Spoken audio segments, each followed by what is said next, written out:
Nüvə məsələsi ABŞ və İran arasında münaqişə yaratsa da, bir vaxtlar tərəflər problemi danışıqlar masasında həll etməyə çalışırdı. Vaşinqton-Tehran nüvə danışıqları son 20 ilin ən mürəkkəb və dalğalı diplomatik proseslərindən sayılır. 2002-ci ildə Natanzın gizli peyk görüntüləri üzə çıxandan sonra vəziyyət pisləşdi. Hətta İranın nüvə proqramının hərbi məqsəd daşıya biləcəyi ilə bağlı şübhələr çoxaldı. Tehran nüvə silahlarının yayılmaması müqaviləsinə üzv olduğunu və proqramının dinc məqsəd daşıdığını bildirdi. Bir tərəfdən Tehrana qarşı sanksiyalar, digər tərəfdən artan təzyiqlər. Gərginləşən prosesdə bəzi ölkələr hərəkətə keçdi. 2003-cü ildə danışıqların ilkin mərhələsində Avropa üçlüyü, Böyük Britaniya, Fransa və Almaniya iştirak etdi. Sonradan Çin, Rusiya və ABŞ də qoşuldu. P5+1 adlanan bu qrup 2006-cı ildən proseslərdə iştirak edərək İranla hərtərəfli danışıqlar üçün üsullar təklif edirdi. Elə həmin il BMT Təhlükəsizlik Şurasında ardıcıl olaraq Tehranın nüvə proqramına qarşı qətnamələr qəbul olundu.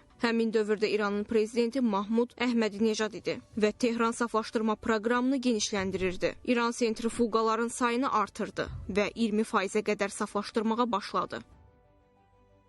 2013-cü ilin iyununda İranda keçirilən prezident seçkisində Həsən Ruhani qalib gəldi. Ruhaninin seçki kampaniyası nüvə proqramı ilə bağlı beynəlxalq ictimaiyyətlə mülayimlik və konstruktiv əməkdaşlığa yönəlmişdi. Çünki o 2003-2005-ci illərdə İranın nüvə danışıqları üzrə baş nümayəndəsi idi. Həsən Ruhaninin dövlət başçısı seçilməsi qərblə buzların əriməsinə yol açdı. Elə həmin ilin sentyabrında ABŞ-nin o dövrki prezidenti Barack Obama ilə Ruhani arasında telefon danışığı baş tutdu. 1979-cu ildə tərəflər arasındakı diplomatik əlaqələrin kəsilməsindən sonra ilk rəsmi addım idi. Əlaqələrin bir qədər yumuşalmasından sonra noyabrın 24-də P5+1 və İran Cenevrədə nüvə proqramı üzrə aralıq sazişi imzaladı. Razılaşmaya görə sanksiyaların azaldılması müqabilində Tehran nüvə proqramının bir hissəsini dondurmalı idi. Bu, ABŞ və İran arasında 34 ildən sonra ilk rəsmi anlaşma sayılır. O dövrki analizlərə nəzər saldıqda bu razılaşmanın bölgəni eskalasiyadan xilas etdiyi bildirilir. Lakin görünür bu çərçivə sazişi də tərəflər arasındakı gərginliyi yatıra bilmədi.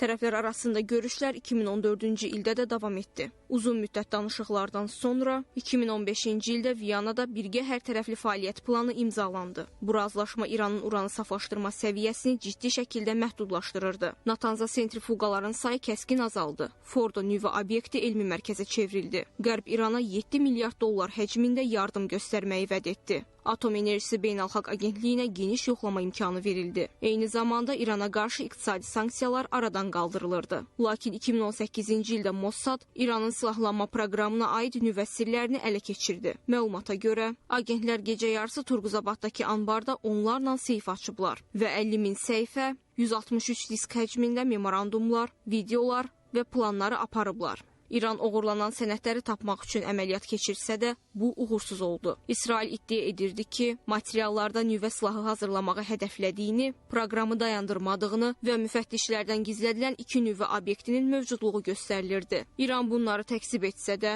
sənədlər ABŞ-nin sazişdən çıxmasına şərait yaratdı. Arxivin ictimaiyyətə açıqlanmasından qısa müddət sonra Prezident Donald Trump ölkəsinin birgə hərtərəfli fəaliyyət planından uzaqlaşdığını bildirdi.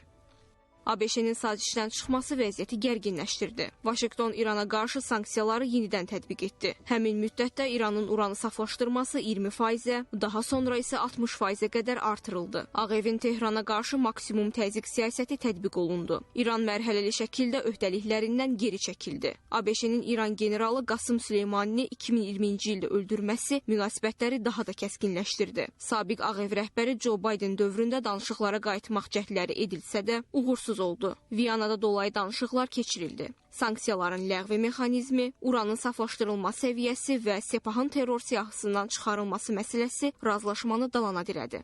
2025-ci ildə isə tərəflər artıq danışıqlar masasına üz tutdular. ABŞ prezidenti Donald Trump İranın sabiq ali lideri Əli Xameneiyə məktub ünvanladı. Aprelin 12-sində Omanda ABŞ və İran arasında nüvə danışıqlarının birinci raundu keçirildi. Lakin nümayəndələr bir-birini görmədən Omanın vasitəçiliyi ilə mesajlarını çatdırdılar. İran ABŞ-dəki dondurulan maliyyə aktivlərinə çıxış və neft ixracına icazə müqabilində uran saflaşdırma səviyyəsini müvəqqəti olaraq 3,67%-ə endirmək görüşməyə razı olmalıydı. Yoxlamalar bərpa edilməli və sanksiyalar ləğv olunmalıydı. İran yüksək dərəcədə saflaşdırılan uran ehtiyatlarını üçüncü bir ölkəyə köçürməli idi. Aprelin 19-da isə Romada yenidən görüş keçirildi. Aprelin 26-sında tərəflər üçüncü dəfə Omanda görüşdülər. Bu görüşdə ilk dəfə ekspert səviyyəsində danışıqlar baş tutdu. Mayın 11-də İran və ABŞ nümayəndələri Donald Trumpın yaxın şərqə səfərindən əvvəl yenidən Omanda toplaşdılar. Mayın 23-də danışıqların 5-ci raundu Romada keçirildi. Oman görüşdə müəyyən, lakin qəti olmayan irəliləyiş əldə edildiyini bildirdi.